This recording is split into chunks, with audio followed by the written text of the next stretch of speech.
Boa tarde. Boa tarde a todos. A gente vai abrir essa coletiva com uma fala da senadora Simone Tebet, depois o presidente, e a gente abre para algumas perguntas. Bom, boa tarde a todos. Boa tarde, presidente Lula, vice Geraldo Alckmin, Gleisi, Janja, todos que nos acompanham nesta coletiva. Eu vou ser breve para dizer, presidente Lula, que este não era um encontro agendado pela história, mas, sem dúvida nenhuma, é exigido por ela. Nós temos as nossas diferenças políticas, nós temos as nossas diferenças econômicas, mas elas são infinitamente menores do que nos une. O que está em jogo aqui é algo muito maior. Nós hoje estamos reunidos porque o que nos une é o nosso amor mais profundo ao Brasil, o nosso respeito incondicional à democracia, aos valores e princípios estabelecidos na Constituição. Então, hoje eu estou aqui muito feliz para dizer que o presidente Lula, a sua equipe econômica de assessores, acaba de receber e incorporar todas as sugestões que fizemos do nosso programa de governo ao seu programa de governo. Com isso, o que nós estamos dizendo aqui é que pensamos da mesma forma o Brasil que queremos. Estamos unidos porque quem está em jogo é um Brasil que precisa ser reconstruído e novamente unido. E precisa ser reconstruído já, sobre novas bases, a partir de 2023. O que queremos e o que nos soma e o que nos iguala é um Brasil que seja generoso, um Brasil que inclua todos, que não deixe ninguém para trás, um Brasil que garanta igualdade de oportunidade para cada filho e filha, de cada Maria, de cada João, de cada José deste país. Então, presidente Lula, quando o senhor recebe e aceita, obviamente com toda a responsabilidade fiscal que o momento exige, as nossas propostas sociais, na área da educação, um olhar especial para a nossa primeira infância, no ensino médio, garantindo ao nosso jovem que volte para o banco da escola, com escola em período integral, com conectividade, acima de tudo, com um prêmio, para que esse jovem possa se formar e depois ter um futuro digno. Quando o senhor se compromete conosco de zerar as filas de exames e cirurgias que estão atrasadas por conta da pandemia, repassando um pouco mais de recurso do SUS para os hospitais regionais filantrópicos e santas casas. Quando o senhor assume o compromisso coletivo de um olhar especial para as famílias que ganham até 3 salários mínimos e que estão endividadas e não vão conseguir sair do endividamento sem um apoio direto do governo federal. Quando o senhor, num compromisso com as mulheres brasileiras, aceita aprovar e sancionar uma lei que iguale homens e mulheres que exercem as mesmas funções, tendo o mesmo currículo na questão salarial, e, por fim, quando se compromete conosco, com o Brasil, de fazer do seu ministério a cara e a alma do povo brasileiro, ao estabelecer que teremos, sim, um governo mais paritário, feito de homens, mulheres, negros, pessoas com deficiência, eu quero dizer que o senhor entrega para mim, neste momento, como cidadã, como mulher e como mãe, o Brasil que eu sonho para os meus filhos e para os filhos e filhas do Brasil. Portanto, fica aqui, a partir de agora, um compromisso, não apenas do meu voto, mas do meu total apoio à sua campanha e ao seu governo. Vamos juntos, até 30 de outubro, andar as ruas e as praças do Brasil, para mostrar que o Brasil que nós queremos, e é um Brasil de todos nós, só pode ser feito e construído pelas mãos do presidente Lula e de Geraldo Alckmin. Muito obrigada.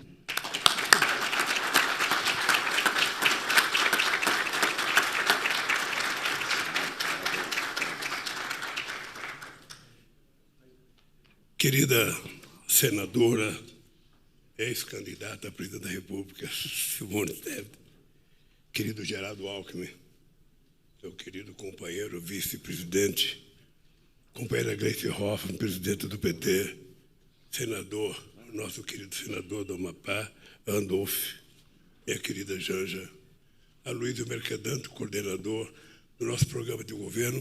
Eu até pedi para ele entregar uma cópia do programa de governo.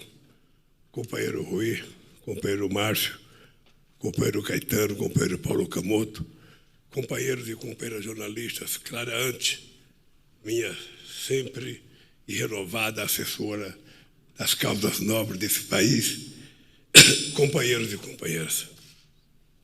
Eu queria, Simone, lembrar que quando eu ganhei as eleições de 2003, normalmente os vitoriosos fazem um discurso rompante, prometendo 1 milhão de coisas.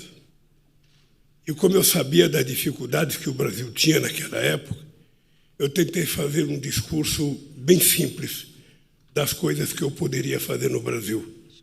E eu disse, se ao terminar o meu mandato, cada criança, cada mulher ou cada homem tivesse comendo 3 vezes por dia, eu já teria cumprido a missão da minha vida.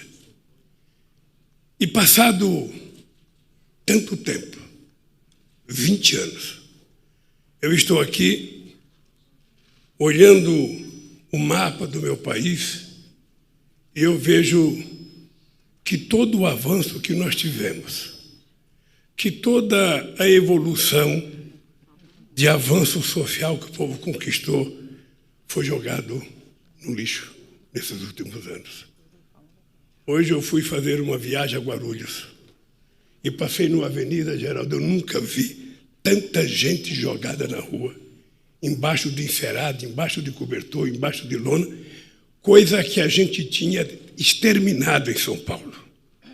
Hoje as pessoas com vergonha de pedir esmola andam com a placa, eu estou com fome, eu quero comida, meu filho não almoçou. E esse país não precisava passar por isso.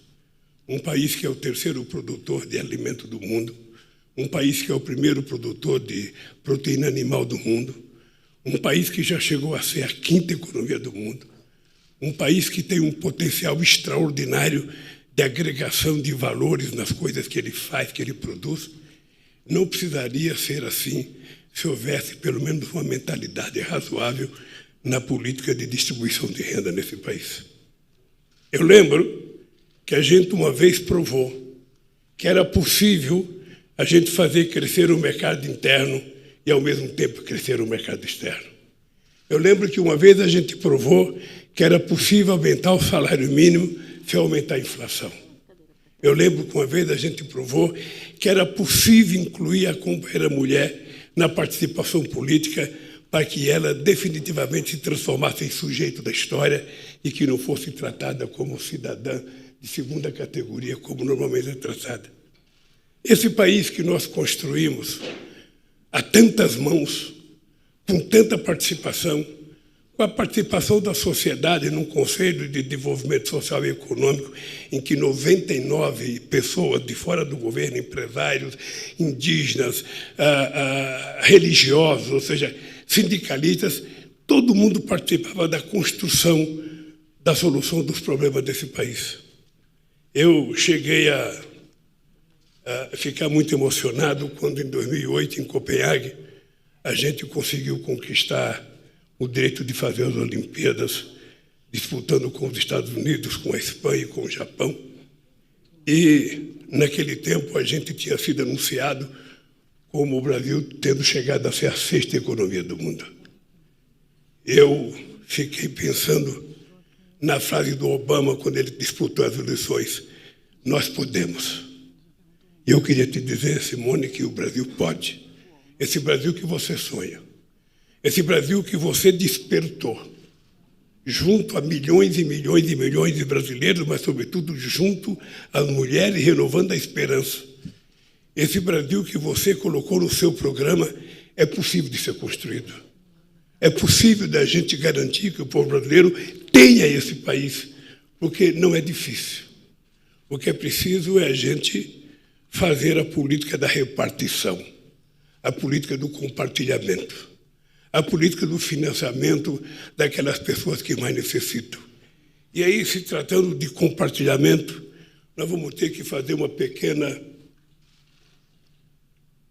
evolução na economia brasileira, fazendo com que as micro, pequenas e médias empresas tenham um poder de destaque nos bancos públicos de financiamento.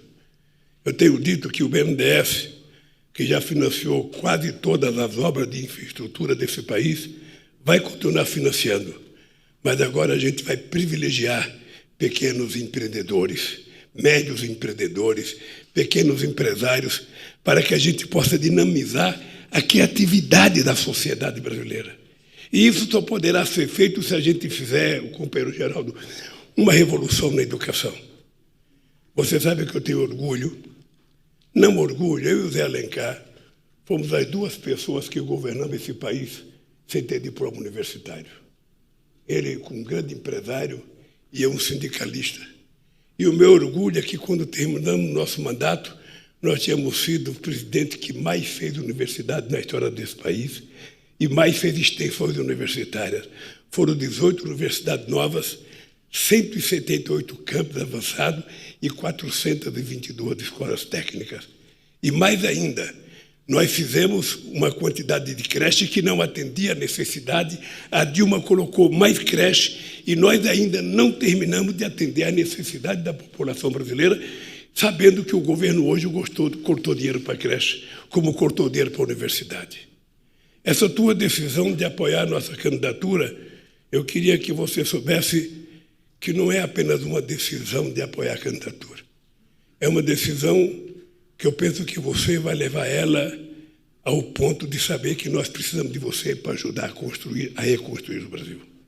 Não será só um partido político, não será só um agrupamento ideológico, não será apenas uma parte da sociedade brasileira. Todos os brasileiros e brasileiras de bem, todas as pessoas que amam a democracia, todas as pessoas que amam a repartição da riqueza de um país têm que participar desse processo. Nós temos que fazer o Brasil voltar à normalidade. O Poder Judiciário cumprir com as suas funções, o Poder Legislativo cumprir com as suas funções, o Poder Executivo cumprir com as suas funções, as instituições voltarem a funcionar. Eu sei que você vai me ajudar a gente quebrar um tal de orçamento secreto, porque se fosse bom para a sociedade não precisaria ser secreto, poderia ser muito divulgado para que todo mundo soubesse o que está dentro do orçamento secreto. Nós vamos tentar ver a possibilidade de criar um orçamento participativo, como nós fizemos nas prefeituras, sabe, desde 1982. Eu não sei, Aloysio, como é possível utilizar, sabe, a internet para a gente tentar compartilhar com a sociedade brasileira a elaboração do orçamento, para que a gente possa ter um orçamento voltado para o interesse do povo brasileiro. Não será uma tarefa fácil, Simone. Não será uma tarefa fácil.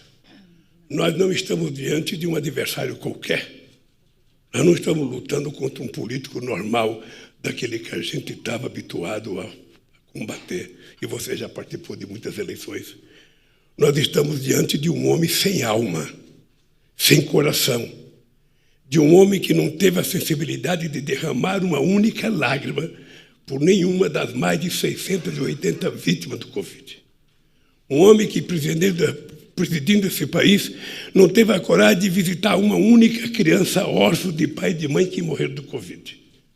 Não teve dó nem piedade de negar as vacinas quando elas poderiam ter salvado metade das pessoas que morreram.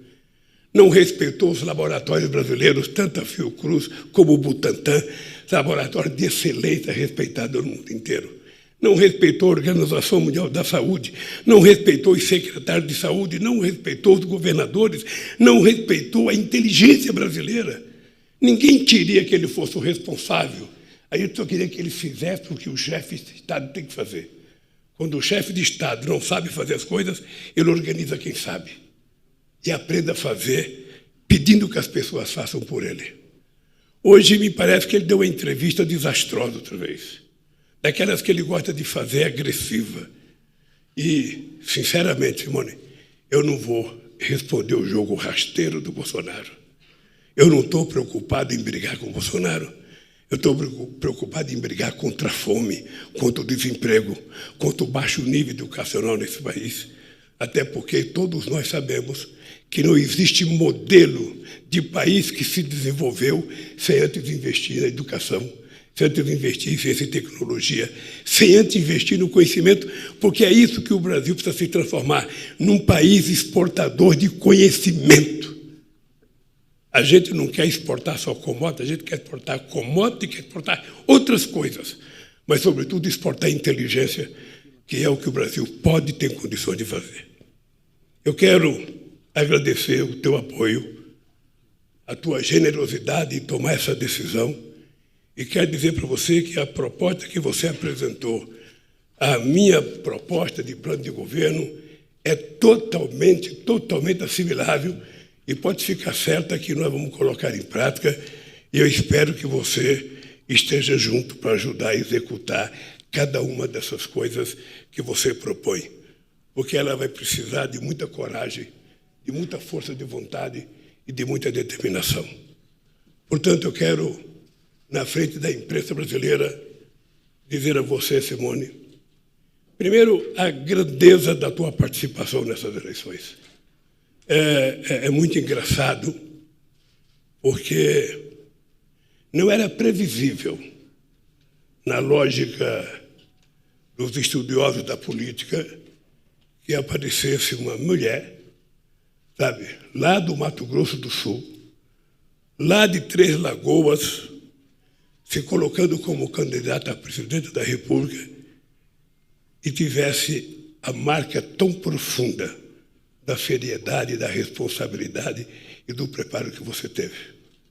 Eu penso que poucas vezes as mulheres brasileiras se sentiram tão orgulhosas de ver alguém na frente de uma televisão defendendo os seus problemas, enfrentando os seus algozes de igual para igual e, às vezes, com muito mais clareza do que os adversários. Eu acho que o Brasil ganhou com a tua campanha. Acho que as mulheres ganharam com a tua campanha. A tua campanha, ela, na verdade, ela servirá de lições para que daqui para frente nenhuma mulher se sinta inferior numa disputa pública de qualquer que seja o cargo. Porque aquilo que você defende do trabalho igual, salário igual, está na Constituição, já foi quase que regulamentado, mas voltou para a Câmara. Você pode ficar certo que nós vamos fazer isso ser aprovado e funcionar, porque está na hora da sociedade brasileira respeitar a nossa Constituição. E eu te agradeço. Eu aprendi muito com a tua campanha. Eu nunca vi você como adversário, eu vi você como uma candidata. A Janja, que é minha mulher, ela é defensora da participação das mulheres na política. Espero que, enquanto eu estiver candidata, ela não queira disputar comigo.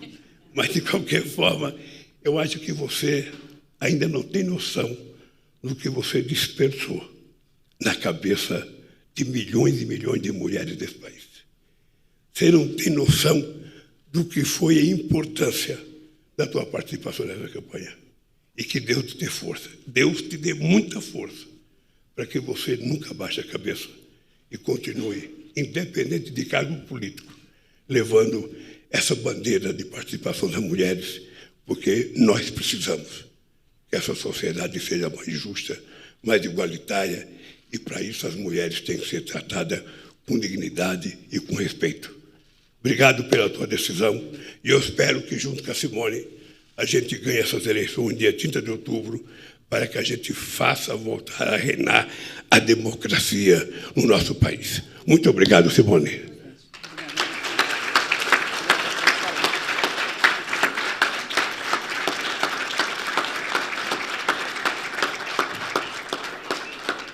A gente vai abrir para algumas perguntas. Por favor, nome e veículo. Bruno Tavares, da TV Globo.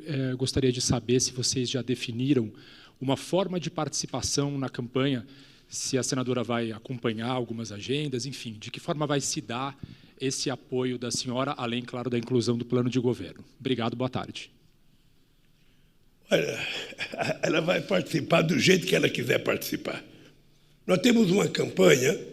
Primeiro, uma parte da campanha será na televisão. Outra parte da campanha será na rua, porque nós temos alguns estados que nós temos que visitar, porque são imprescindíveis. Eu tenho que fazer campanha na rua de São Paulo para ajudar a eleger o Haddad.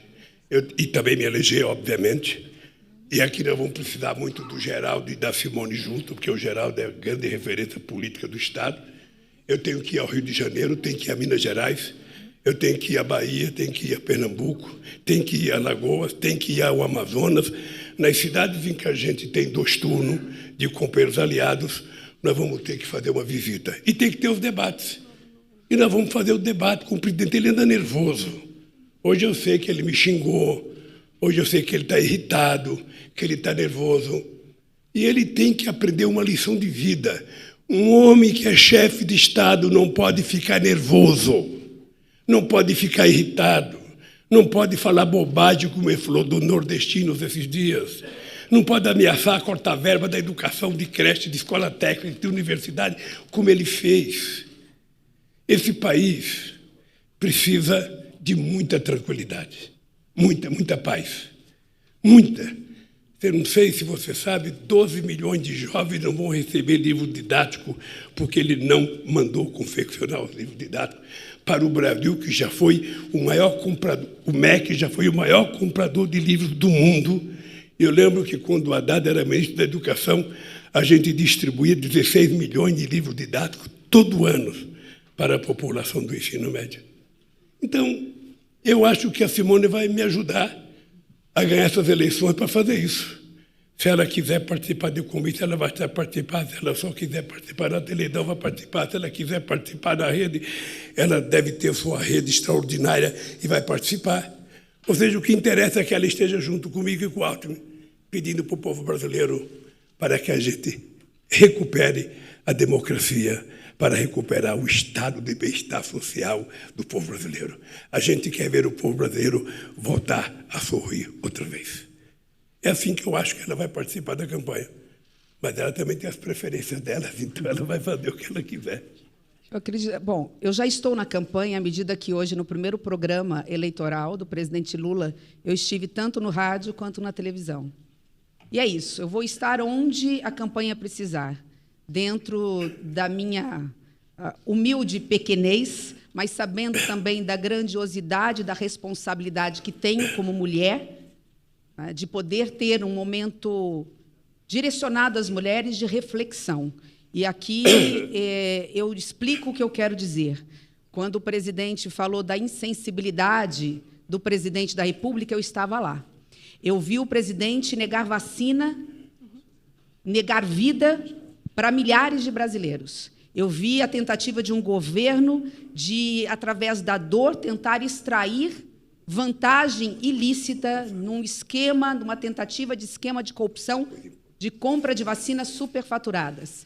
Ao mesmo tempo em que vi esse presidente andar em motociata e não ser capaz de entrar num hospital para abraçar uma mãe que perdeu o seu filho. Nós estamos diante de um presidente que não tem empatia, não sabe se colocar no lugar do outro e não sente a dor do povo brasileiro. Então, diante disso, eu vou estar nas ruas, nas praças, nos comícios, porque o povo brasileiro merece um governo que ame o seu povo, um governo que se importe com ele, um governo que não esteja preocupado apenas no poder pelo poder e tenta comprar, através do orçamento secreto e alguns parlamentares, a sua eleição e a eleição do parlamento, tirando mais de 90% do orçamento público federal, por exemplo, no programa Minha Casa Minha Vida para famílias que ganham até um salário mínimo. Mais de 90% foi cortado do orçamento federal, das delegacias especializadas da mulher, da Polícia Federal, que prende bandido, mais de 60% foi cortado da farmácia popular, dos remédios de uso contínuo, como de pressão, até as fraldas geriátricas para os nossos idosos. E agora o presidente Lula acaba de apresentar mais um dado. Se me permitir ainda, tem um, como professor, eu não tenho nunca condições de terminar alguma fala sem falar disso, o corte da educação, na parte de infra da educação, foi tamanho que hoje o orçamento que se tem para a compra de ônibus escolares no Brasil é de R$400 mil, ou seja, dá para comprar um único ônibus escolar. Nós vamos ter que fazer um sorteio nos mais de 5.500 municípios para ver qual é o município que vai levar Apenas um, e tão somente um ônibus escolar. Então, é isso. Diante desta unidade de pensamentos, nós não mediremos esforços e estaremos especialmente nos palanques regionais, onde temos, obviamente, candidatos a governadores em comum. Muito bem. Aí, presidente. Ali. Boa tarde, presidente, senadora. Beatriz Bula, repórter do jornal Estado de São Paulo. A senadora Simone tem feito uma defesa enfática com relação à responsabilidade fiscal e disse em entrevistas que considera que foi um erro por parte da campanha do senhor fazer uma campanha voltada para o passado, que é preciso apresentar mais detalhamento das propostas. Gostaria de saber se os senhores conversaram sobre isso, se o senhor pretende, nas próximas semanas, apresentar mais detalhamento das propostas econômicas em caso de um novo governo. E aproveito também para perguntar, o senhor falou que gostaria de contar com ela para executar as propostas que ela mesma apresentou. Isso significa um convite para participar de um ministério? Não significa por uma razão simples. Olha, é engraçado porque, desde 89, quando eu fui candidato a primeira vez, tinha algumas pessoas que achavam, não, Lula, você tem que apresentar a tua equipe econômica, você tem que apresentar.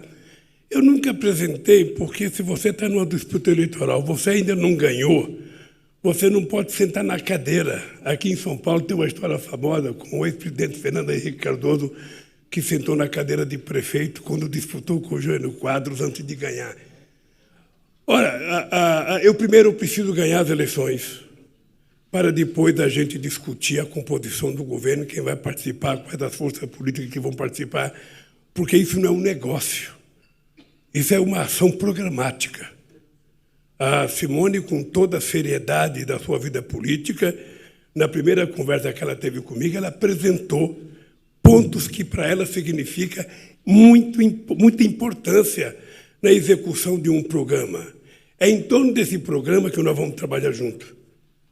E eu acho que é isso que ela tem que fazer, cobrar todo dia, até que a gente execute aquilo que está aqui, porque o companheiro Luiz Mercadante, quando recebeu as propostas da Simone, ele falou para mim, diga para a senadora, diga para a candidata que as propostas delas são compatíveis com o nosso programa de governo. A outra coisa importante é que a gente não pode montar governo antes de ganhar. E você sabe que esse país não será governado por um único partido, por uma única ideologia, por um único grupo. Esse país é muito grande. É muito díspera, e nós precisamos, então, juntar muitas pessoas para montar o governo. Eu dizia para o Geraldo que, na campanha de 2002, eu tinha ganho as eleições e ele foi a Araxá, numa reunião do PSDB, convidar o Roberto Rodrigues para ser ministro da Agricultura, secretário da Agricultura. Quando ele chegou lá, eu falei, olha, o Alckmin, você não vai levar o Roberto Rodrigues, porque eu quero ele para mim. E eu nem conhecia o Roberto Rodrigues, e fui convidar o Roberto Rodrigues, e ele aceitou ser. Aí nós montamos um governo com muita gente de muitos partidos que eu nem conhecia. Ou seja, eu penso que nós vamos ganhar essas eleições. Acho que não apenas Deus, mas o povo brasileiro quer que a gente ganhe essas eleições, porque é preciso distensionar esse país. Distensionar. Eu, talvez, de todas as pessoas que estão aqui, eu sou o que tenha mais experiência de participação política. Já concorri a tantas eleições.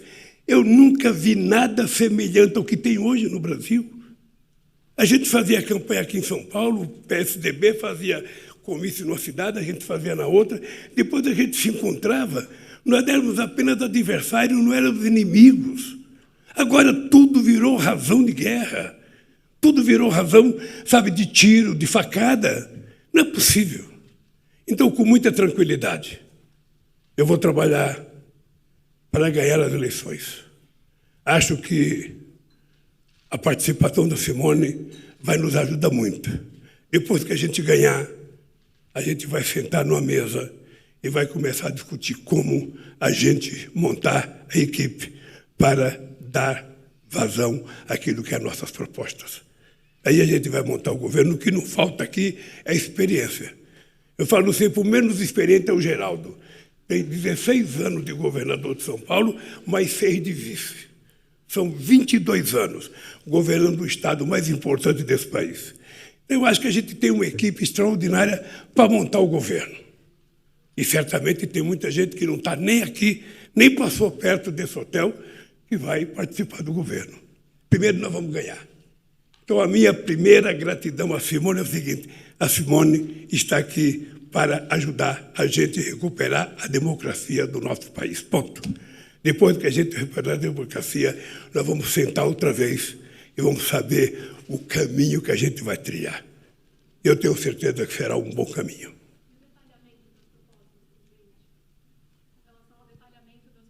Está difícil para escutar. Ela complementou em relação ao detalhamento das propostas.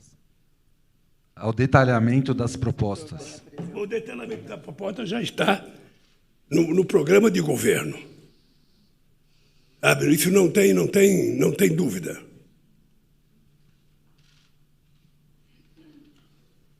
Sérgio Roxo, do Globo.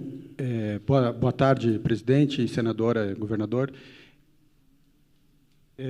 A Beatriz Bula roubou minhas duas perguntas, mas eu vou fazer uma outra pergunta para a senadora Simone Tebet e para o presidente Lula também. Queria saber se a senhora é de um estado que tem muita ligação com o agronegócio, tem muita interlocução com esse setor e o agronegócio majoritariamente apoia o presidente Bolsonaro.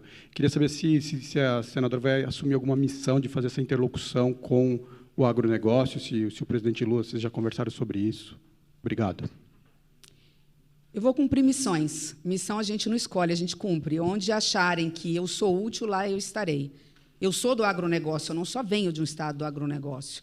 E eu estou pronta, inclusive, para desmistificar essa tese equivocada que só interessa ao atual presidente da República, de que é agronegócio ou meio ambiente, quando, na realidade, os dois andam juntos. Sem esse desenvolvimento sustentável, nós não temos chuva e temos perdas nas nossas safras. Nos últimos 2 anos, do meu estado de Mato Grosso do Sul até o Rio Grande do Sul, nós tivemos uma perda de algo em torno de produtividade de 60 bilhões. Não é o poder público que perdeu, é o agronegócio que perdeu 60 bilhões de reais.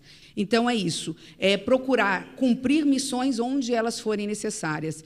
E eu, embora, obviamente, que há uma grande parte do agronegócio que está com o atual presidente da República, eu não tenho dúvida que nós poderemos reverter, detalhando claramente o programa do governo do presidente Lula para o agronegócio. E o próprio agronegócio hoje começa a tomar consciência de que, se o Brasil não mudar nesse rumo dessa pauta, especialmente focada na questão da sustentabilidade, da proteção da Amazônia, de desmatamento ilegal zero, o próprio agronegócio vai ter as portas fechadas da Europa e dos países para onde nós exportamos. Ou seja, nós estamos no limite do prazo para poder cumprir Acordo de Paris e regras claras de rastreabilidade, de selo verde, senão a nossa carne, por exemplo, não vai ser aceita nas gôndolas dos supermercados europeus. Nós temos essa consciência, o agro tem essa consciência e sabe que o presidente Lula tem condições, através da sua equipe, voltar a abrir o olhar de quem está de fora, especialmente dos recursos e investimentos estrangeiros para o Brasil. O que não falta é gente querendo investir no Brasil. Nós estamos falando de dólares. O Brasil está, entendam o que eu vou dizer, em liquidação, em função do dólar, está a 5,20, 5,15. Todos os investidores querem. Nós preservamos a Amazônia, vem dinheiro para cá. O mundo quer o que nós temos. Se nós temos que preservar, que ele pague por isso. E é isso. É meio ambiente, agronegócio. Nós estamos dispostos a ajudar, sim, também nesse setor. Olha, deixa eu só dizer uma coisa a esse respeito do agronegócio. Eu tenho ponderado alguns empresários que eu tenho conversado, alguns companheiros que são especialistas no agronegócio, para fazer um estudo para saber qual o momento histórico que teve um governo que fez mais investimento na agricultura, sabe, grande na agricultura pequena e média, do que nós fizemos nos nossos governos. Eu tenho desafiado as pessoas, porque em 2008 a gente aprovou a medida provisória 452, que a gente negociou a securitização do setor rural, uma dívida de 85 bilhões de reais que nós negociamos, e se não fosse aquela negociação, certamente muitos tinham quebrado. Num tempo em que as pessoas compravam aquelas coletadeiras grandes que você vê na televisão, sabe, até no Globo Rural você vê, sabe, que a gente financiava aquilo a 2% ou 3% de juros ao ano, e hoje estão pagando 14% até 18% ao ano. Eu quero saber quem foi que, nesse Brasil, andou mais defendendo o agronegócio na União Europeia, na China, na Rússia, na Índia, sabe, na Argentina, no México, do que nós fizemos. Eu não só defendia, como todas as viagens, levava agrupamento de empresários junto comigo para que eles vendessem os seus produtos. Qual era a minha tese? A minha tese é que o presidente da República, ele abre a porta, mas quem tem que negociar é quem entende. Então, eu levava os empresários para negociar. Qual o momento mais auspicioso do etanol no nosso país? Qual o momento mais auspicioso da produção de biodiesel nesse país? Sabe? E tudo isso ligado ao agronegócio.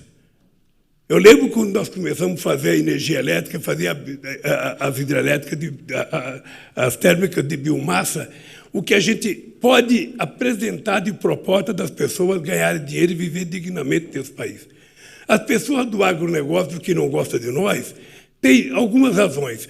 Primeiro, ideologicamente, a pessoa pode gostar ou não gostar. Isso é normal e é totalmente respeitável. Agora, o que a gente não pode aceitar é as pessoas que mentem. As pessoas que mentem. E o Bolsonaro, todo mundo sabe o que ele faz, todo santo dia. Todo santo dia. Eu até, Simone, um dia desse, numa reunião com vários empresários, eu pedi para eles me fazerem a lista das terras produtivas que os sem terra tinham ocupado. O Alckmin viveu muito a briga com o sem terra aqui. Ora, quando o sem terra invadia uma área, quem dizia se ela era produtiva não era o INCRA. E quando o INCRA dizia que não era produtiva, o governo poderia desapropriar ou não, pagando aquilo que está na Constituição. Não há nenhum problema. O problema grave hoje é o seguinte, é que o agronegócio poderá ser vítima do próprio agronegócio se a gente não tiver os empresários com a mentalidade de que o planeta está pedindo socorro, que a questão do clima não é mais uma questão secundária, não é mais uma questão da USP ou da PUC, é uma questão de sobrevida da humanidade. E que produzir uma agricultura saudável de baixo carbono é uma obrigação nossa. Quem estiver teimando contra isso, quem achar que pode invadir a Amazônia, quem achar que pode invadir o Pantanal, estará prejudicando a si próprio. Estará criando prejuízo para os seus produtos e estará criando prejuízo para poder exportar, inclusive. E eu tenho certeza que o verdadeiro empresário do agronegócio, ele quer produzir, ele quer vender e ele quer preservar o meio ambiente. E é isso que nós vamos discutir muito nesse país. E vamos utilizar o crédito de carbono que está disponibilizado nos países ricos para que a gente possa utilizar para melhorar a vida do povo brasileiro. No mais, conversa fiada, adversário, não tem problema. Obrigado, pessoal. Um abraço a todos. Boa tarde. Gente, obrigado. O quê? Olha, é para o Crispiriano, que é o coordenador. Vai, a última ali.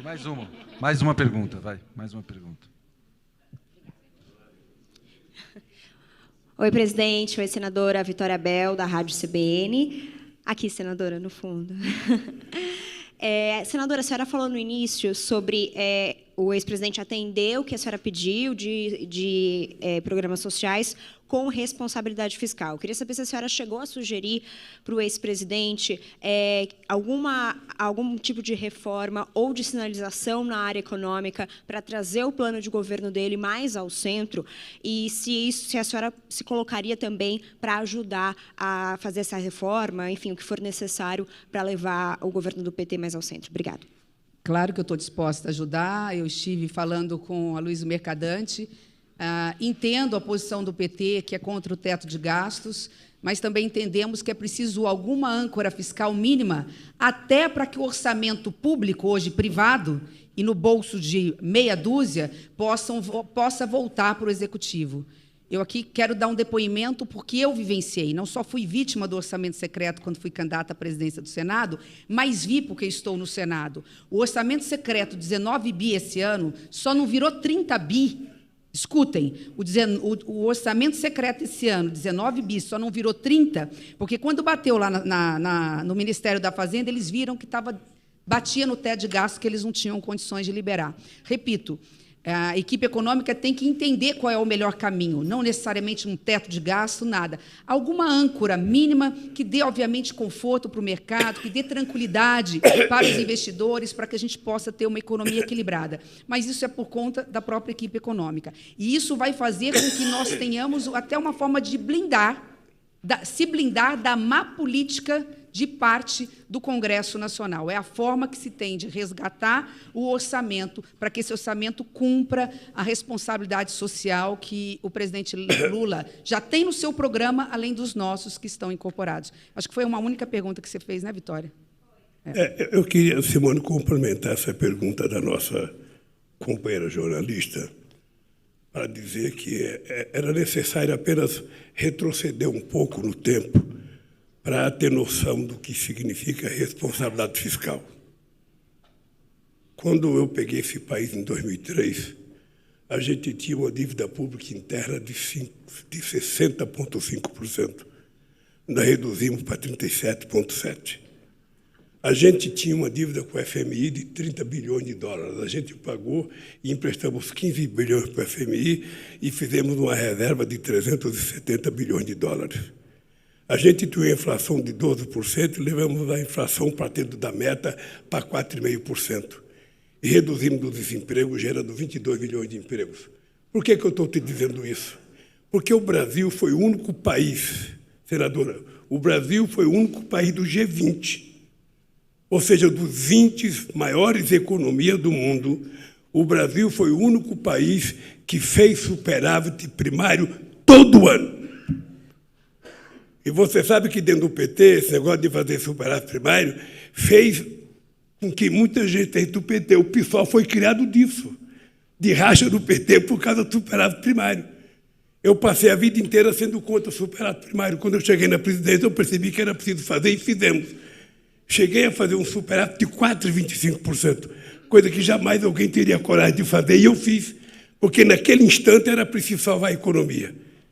Então, responsabilidade fiscal é uma coisa que a gente tem, e a gente não precisa de uma lei garantindo isso. Porque a lei, ela pode ser muito boa para você fazer, sabe, o teto de gasto, mas ela limita você a utilizar dinheiro para as coisas que são essenciais. Você não pode deixar de investir dinheiro na saúde achando que é gasto, na educação achando que é gasto. É preciso definir o que é investimento e o que é gasto. Nesse país, quando a gente trata a saúde como gasto, a gente não leva em conta o que aumenta de produtividade uma pessoa com saúde trabalhando, o que ela dá de ganho para o país. Quando a gente investe no financiamento do FIES, está gastando dinheiro. Ora, o que custa investir 10, 12 mil reais num menino para poder se formar engenheiro e depois devolver inteligência para o seu país? Então, essas coisas, eu tenho muita, mas muita disposição de discutir. Sabe, eu gosto de discutir. Eu só espero que o FMI não venha se meter no Brasil. Porque quando eu ganhei em 2002, todo mês ia um casal. Um americana para o Brasil dar palpite na economia. Eu procurei o Kohler, que era o presidente da FMI, e falei, eu não quero mais ninguém visitando o Brasil. Eu aprendi a ser responsável com a minha mãe e não vou precisar de conselho de ninguém. E resolvemos o problema do Brasil. O Brasil está precisando de 3 palavras mágicas. Anota no teu computador aí. Primeiro, credibilidade, que o governo tem que ter.